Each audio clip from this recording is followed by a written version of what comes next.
Hello friends, welcome to NST classes. आज हम new NCERT class 8th social science के chapter 1 की discussion को कंटिन्यू करेंगे, जिसका नाम है natural resources and their use.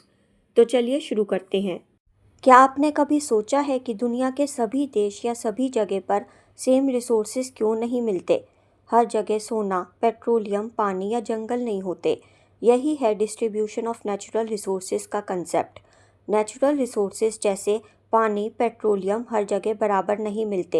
ये डिपेंड करता है क्लाइमेट, सॉइल, जियोलॉजी और ज्योग्राफी पर। एग्जाम्पल, पेट्रोल मिडल ईस्ट में ज़्यादा है, पर फर्टाइल सॉइल इंडिया के इंडो गैंगेटिक प्लेन्स में है। जहाँ रिसोर्सेज ज़्यादा होते हैं वहाँ लोग सेटल होते हैं। एग्जाम्पल, नदी के किनारे बड़े बड़े शहर जैसे दिल्ली, कायरो, लंदन। जहाँ रिसोर्सेज नहीं होते वहाँ लोग दूसरे देश से इंपोर्ट करते हैं। एग्जाम्पल, जापान के पास ऑयल नहीं है तो वो मिडल ईस्ट से ऑयल खरीदता है। रिसोर्सेज की वजह से दोस्ती भी होती है और झगड़े भी। पानी के रिसोर्सेज पर कंट्रीज़ के बीच टेंशन्स होती हैं।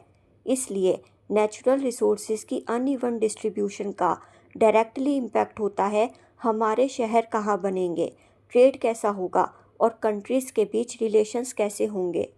जब industries, mining work, plant, factory किसी नेचुरल रिसोर्स के पास बनती हैं तो वहाँ के लोगों को जॉब मिलती है।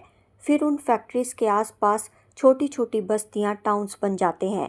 ऐसे में और लोगों को भी बिजनेस करने का चांस मिलता है, जैसे दुकान, ट्रांसपोर्ट, सर्विस सेक्टर। धीरे धीरे मॉडर्न फैसिलिटीज़ जैसे स्कूल, हॉस्पिटल, रोड, मार्केट भी डेवलप हो जाते हैं, जिससे लोकल लोगों की लाइफ और कंफर्टेबल हो जाती है। लेकिन इसका एक दूसरा साइड भी होता है। शॉर्ट टर्म और लॉन्ग टर्म दोनों में प्रॉब्लम्स आती हैं। जैसे कभी कभी लोगों को अपना घर छोड़ना पड़ता है क्योंकि फैक्ट्री या माइनिंग के लिए जगह चाहिए होती है। कभी उनके मंदिर, मस्जिद या कोई धार्मिक जगह खतरे में आ जाती है। इस वजह से झगड़े भी हो जाते हैं।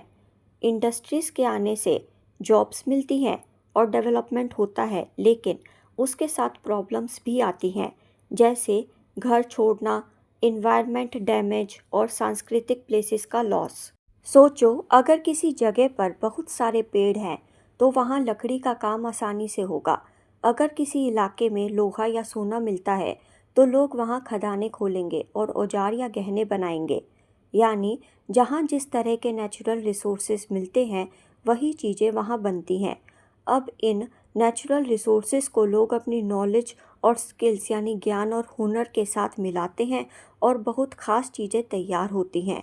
फॉर एग्ज़ाम्पल, प्राचीन भारत में एक बहुत मशहूर स्टील बनता था जिसे कहते थे वुड्स स्टील। ये इतना अच्छा और मजबूत होता था कि इसकी तलवारें पूरी दुनिया में मशहूर थीं। जब भारत में इतना यूनिक प्रोडक्ट बन रहा था तो दूसरे देशों के लोग भी इसे खरीदना चाहते थे। यहीं से शुरू हुआ ट्रेड। लोग समुद्र और ज़मीन दोनों रास्तों से सामान खरीदने और बेचने लगे, और जब ट्रेड बढ़ा तो धीरे धीरे बड़े बड़े एम्पायर्स यानी साम्राज्य बने, क्योंकि ट्रेड से पैसे, ताकत और नए संबंध आते हैं। इस तरह resources plus knowledge plus trade ने मिलकर भारत में बड़ी सभ्यताओं और साम्राज्यों को बढ़ाने में मदद की। नेचर अपने काम में कभी पॉलिटिकल बाउंड्रीज का ध्यान नहीं रखती। मतलब नदियाँ, जंगल, पहाड़, ये सब एक स्टेट या एक कंट्री के लिए लिमिटेड नहीं होते। इसी वजह से नेचुरल रिसोर्सेज को बांटने को लेकर अक्सर टेंशन हो जाता है।